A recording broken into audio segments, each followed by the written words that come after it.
করতে চলে যায়, রাইট এন্ড রাইট বলছি, ইনভাইট করতে চলে যায়, তাদের কাছে আপনি প্রোডাক্ট নিয়ে চলে যায়, সে অথচ প্রোডাক্টটা ব্যবহার করে না, কোনো প্রোগ্রামে জয়েন করে নাই, ডিএক্সএল সিস্টেমে কোনো আইডিয়া তাদের নাই, বা ডিএক্সএল কত সাল থেকে সাল আপনার বিজনেস শুরু করেছে সেটাও সে জানে না।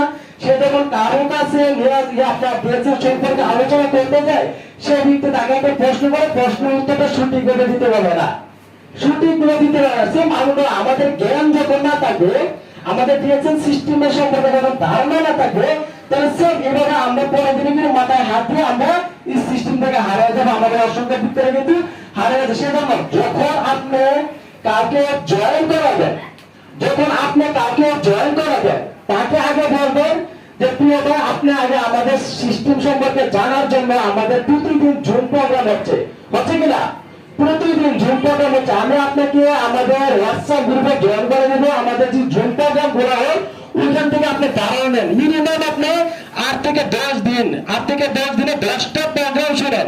এই 10টা প্রোগ্রাম আপনি মনোযোগ সহকারে পাশাপাশি প্রোডাক্ট ইউজ করেন, তখন ওই ব্যক্তির আপনার ধারণা নিতে হবে। তখন তাই সে যদি ইনভাইট করতে যায়, সে কখনো আপনি হারবে না। আর তাদেরকে আপনার নতুন যারা জয়েন করাবেন, তাদেরকে গুরুত্বপূর্ণ পরামর্শ ডিএক্সএল অথরিটি মিটিং, আপনার প্রোডাক্ট ম্যানেজার মিটিং, বিভিন্ন এই যে মিটিং গুলো আছে না আপনার ডিএক্সএল প্ল্যান, এইসব মিটিং তাদেরকে আপনার জয়েন করা, তখন তারা শিখতে পারবে।